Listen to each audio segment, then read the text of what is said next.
자 그리고 정당 지지율 이거 좀 어떻습니까? 지난주에 비교해서 참 봤을 때. 정확한 또 네. 이슈를 말씀 주셨는데 이 정당 지지도가 네. 놀랍게도 더불어민주당이 4%포인트 뛰었습니다. 많이 올랐네요. 예, 국민의힘은 횡보하고 있죠. 아 그러니까 똑같아요. 전당대회 컷오프가 지나고 나서 횡보하고 있죠. 근데 더 올라야 되는 거 아닌가요? 왜냐면 그렇죠. 더 올라야 맞는데 예. 횡보하고 있다라는 거는 어. 컷오프 이후에는 더 이상 결집이 사실 지금은 이제 여기서 제한되어 있다 이렇게 보시면 되겠고요. 결집이 안 되고 있다. 그러면 더불어민주당은 4%포인트 올랐습니다. 네. 그러면 제가 아까 말씀드렸지 않습니까? 이재명 당대표에 대한 수사 이게 하방 압력으로 작용하고 있다면 이게 더 떨어져야 맞죠. 여기 30에서 20%대로 네. 폭락해야 맞는데 지금은 더불어민주당 지지도가 회복됐습니다. 아하. 요거를 예. 주목해서 보셔야 됩니다. 왜 결국에는 그럴까요? 예, 컨벤션 선행 효과가 네. 제한적으로 나타나면서 요거는 이재명 당대표에 대한 동정심이 작용하고 있다. 너무한다 검찰 너무하네. 너무한다. 예. 그리고 지금 보면은 사실 땅 얘기, 개발 얘기 이게 예. 나오면서 이재명 대표에 대한 뭐 비판이 있다, 뭐 이런 얘기가 있었지만 그게 예. 지지율 작용했다고 얘기가 있었지만 김기현 후보가 지금 더 맞습니다. 많이 주목을 받고 있어요. 울산 땅이. 그러니까 이게 사실은 예. 그 저 당대표 선거가 약간 혼탁해지다 보니까 그런 부분도 좀 그 더 결집하지 못하고 좀 이렇게 관망해서 보자 이렇게 되는 것 같고요. 사실 이요 국민의힘이 이렇게 이제 컨벤션 선행 효과를 가져왔을 때는 네. 사실은 젊은 층에서 좀 붙어준 것도 있었거든요. 예, 청년층이나 천하람 40대에서 후보가 예. 나오다 보니까 그 사실은 천하람 응답하자, 효과 이렇게. 맞습니다. 천하람 효과가 일부 있었는데 네. 거기서 갑자기 이제 서로 혼탁한 그런 논쟁이 벌어지니 약간 지금 주춤하고 있다고 볼 수가 있겠습니다. 자 그러면은 국민의 입장에서는 뭐 웃을 수가 없는 상황이고 예. 앞서고 있다고 하더라도 예, 이 전당대회라는 정말 이 좋은 이 상황에서도 40%까지 가지 못하고 37%에 주저앉는다. 이거는 위기라고도 볼 수가 있고 예, 예. 횡보죠. 민주당 입장에서는 글쎄요 34까지 올라왔다는 거 이거는 예. 민주당 지지층 결집도 있겠지만은 중도층의 어떻게 보면은 반응 결집도 있지 않을까 싶은데 아주 정확하게 보셨습니다.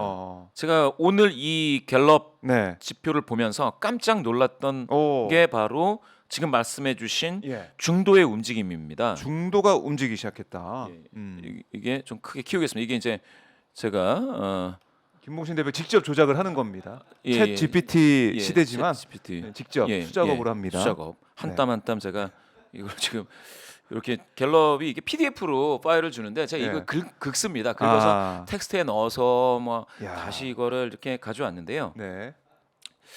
자, 민주당 지지도가 중도에서 14% 포인트 더 좋아졌습니다. 이게 오차 범위를 넘어서는 움직임이거든요. 그렇네요. 이 중도에서 이렇게 그러면 중도 성향자 중에서 네. 이렇게 오차 범위를 넘어서 확 움직였었느냐를 보시기 위해서는 중도만 따로 한번 보시면 됩니다. 네. 중도만 봤을 때 그런 일이 지금 처음 일어난 거죠. 아하. 지금 갤럽 조사에서 지난 4분기서부터 지금까지요. 지금까지 네. 중도만을 봤을 때 이와 같이 오차 범위 여기 한번 보시죠. 예. 이 오차 범위 판정 보이실까? 빨간색으로 제가 빨간색. 했는데 민주당 변동이 14% 포인트 좋아진 게 그 전에 보시죠. 없어요. 다 오차 범위 안에서 이동했는데 확 뛰었죠. 14. 그렇네요. 예. 물론 지난주에 좀 빠진 게 이제 회복이 되는 것도 있겠지만 지금 보시면은 지금 여기서 빠지는 거 있지 않습니까? 지난주에 7% 포인트 빠졌다가 이번 주에 14% 포인트 좋아진 거. 네. 이게 7% 포인트 빠진 게 바로 국민의힘 전당대회와 관련돼서 쭉 빠지다가 확 올라섰죠. 확 14%. 예. 그렇네요. 이거 보십시오. 이게 이때가 이재명 당대표에 대한 체포동의안이 그 구속영장 체포동의안 이 예. 논란이 확 번지면서 네. 중도에서 지금 탄력을 받고 오차범위 밖에서 민주당이 튀었습니다. 음. 올라왔어요. 이거를 좀 잘 보셔야 돼요. 그 결과로 지금 전체에서 지금 4% 포인트 이렇게 올라온 게 중도 성향자 중에서의 그 변동. 이게 바로 전체 지지도를 4% 포인트 끌어올리는데 오차 범위는 이내입니다만 네. 그거를 견인했다라고 보실 수가 있겠습니다. 이 말씀은 그러면 사실은 지난주서부터 이번 주까지 가장 큰 정치권의 이슈는 바로 체포동의안인데 네. 그걸로 인해서 더불어민주당에 대한 중도 성향자들이 빠지다가 다시 확 붙어줬다. 이건 뭘 의미하느냐는 거죠. 하하. 이거는 그러면 이재명 당대표에 대한 체포동의안 뭐 수사 이게 하방 압력으로 쫙 역할을 하는 게 아니고 네. 오히려 이게 상방 압력이 되고 있다. 약간 어떻게 보면은 검찰 너무하네. 또 이재명 대표 고생하네. 네. 라는 약간 통정심을 뭐 자극하고 있다라는 거죠. 예. 자, 이 수치를 보면 이재명 대표가 주장해오고 뭐 기자회견이나 예. 아니면은 회의 발언을 통해서 얘기했던 것들이 어떻게 보면 더 설득력 있게 다가갈 수가 있겠다. 또 그거 하나랑 이제 검찰의 수사의 공정성 문제, 예.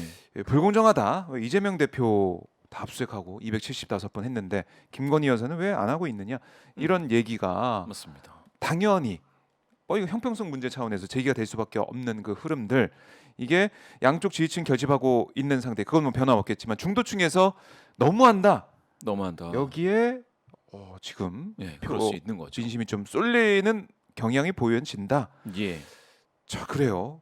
그래서 예. 제가 그 이재명 대표에 대한 수사가 어떤 방향으로 흘러갈지는 사실은 알 수 없다라는 말씀을 한 주 전에 또 드렸는데 네. 지금 이렇게 나타나고 있다라는 거는 한번 보실 필요 있다는 거죠. 지금 보면 대통령 깡패 발언 이건 지금 아르고스입니다. 뉴스 소셜 예. 데이터 하루 이건 이제 23일 하루 동안 깡패 발언 뭐 이런 게 막 등장하고 있다라는 거죠. 그러니까 이게 검찰의 수사가 이런 네. 식으로 경기도청 압수수색 한번 보실까요? 이 경기도청 압수수색이 한 음. 주간에 있어서 지금 여기에 등장하고 있습니다. 이슈로 네. 200만 건의 어떤 뉴스와 소셜 데이터 분석했을 때 대통령 깡패 발언 뭐 이런 게 막 들어오고 있어서 사실은 이게 혼탁하면서도 그냥 이게 야당 탄압이냐라고 했을 때 많은 국민분들이 그런 것 같다 하고 그렇지만 잘못 있으면 뭐 탄압을 받아서라도 고쳐야지라고 했다가 네. 갑자기 지금 이거 되면서 확 좀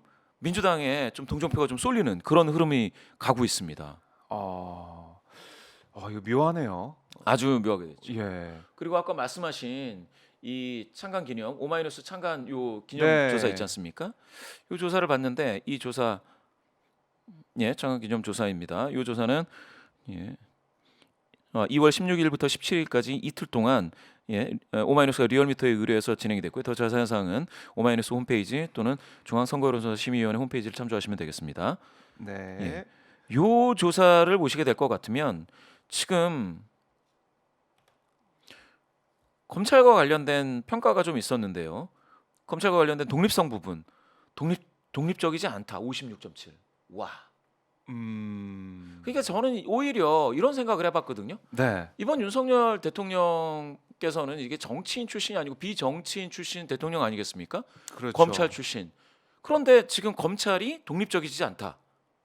그러면 자기 출신이니까 이렇게 해준 뭐 한쪽으로 이렇게 해준다 이 얘기지 않습니까? 네. 그러면 군 출신자가 뭐 대통령이 되면 군대가 독립적이지 않게 되는 게 말이 안 되잖아요. 말이 안 되죠. 그죠? 네. 뭐 해병대 출신 대통령이 됐는데 예. 갑자기 뭐 군대가 그러면 그 뭐 대통령을 위해서 일을 한다. 이거는 말이 안 되잖아요. 네. 그리고 대통령께서는 지난 정부 시절에 뭐 검찰총장일 때 이런 얘기했지 않습니까?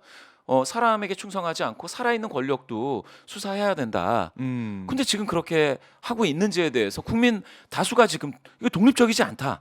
네. 라고 얘기하는 거는 바로 그 부분에 대해서 지적을 하고 있는 거 아니겠습니까? 그래서 또 여기 보시면은 독립성이 더 나빠졌다. 독립성이 나빠졌다. 예. 그 중립적이지 않다 56.7. 네. 56.7 여기 나왔습니다. 이것도 심각한 거죠. 어떻게 보면 56.7. 그러니까 그 검찰에 대한 그 인식이 안 좋아지게 되는 거죠. 오히려 더. 그리고 이제 검찰이 요직에 이제 다 가 있는 모습, 그치, 이게 별로 도움이 안 될 것 같아요. 검찰에. 이런 것들도 이제 눈에 들어오기 시작한다 서서히. 예. 이것도 좀 봐야 될 것 같고, 그리고 지금 뭐 속보로 들어왔지만 경찰 국가수사본부장 최종 후보에 검사 출신인 정순신 후보가 올라갔다, 이런 속보도 들어와 있네요. 그럼 검찰 공화국이 되고 있다. 검찰이 그래서 독립적이지 않다, 신뢰를 못하겠다, 중립적이지 않다, 이런 좀 부정적인 평가가 계속 나오고 있다. 오마이뉴스 조사에 의뢰한 조사에서 확인이 되고 있는데, 이게 이런 민심이 정당 지지도에서도 이제 반영이 되고 있다 이런 거네요. 그렇죠. 결국에는. 그러니까 이렇게 검찰에 대한 지금 전혀 중립적이지 않다가 48.9니까 절반입니다. 네. 전혀 중립적이지 않다.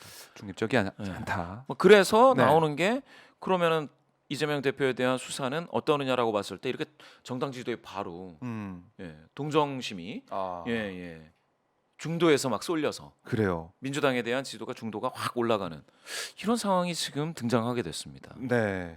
정순신 국가수사본부장이 임명이 됐다라고 또 속보가 들어왔네요. 검사 출신입니다. 자, 그래요. 계속해서 이제 검사 출신들이 요직에 뭐 금융 뭐 이런 수사 그다음에 뭐 내각 다 들어가고 있기 때문에 여기에 대한 비판이 나오고 있다. 자, 이제 추세가 어떻게 될 건지 예. 이 추세가 뭐 다음 주 월요일에 이재명 대표 체포동의안 표결도 있고요. 그게 또 어떻게 반영될지 좀 봐야 될 것 같네요. 한번 지켜보도록 하겠습니다. 예.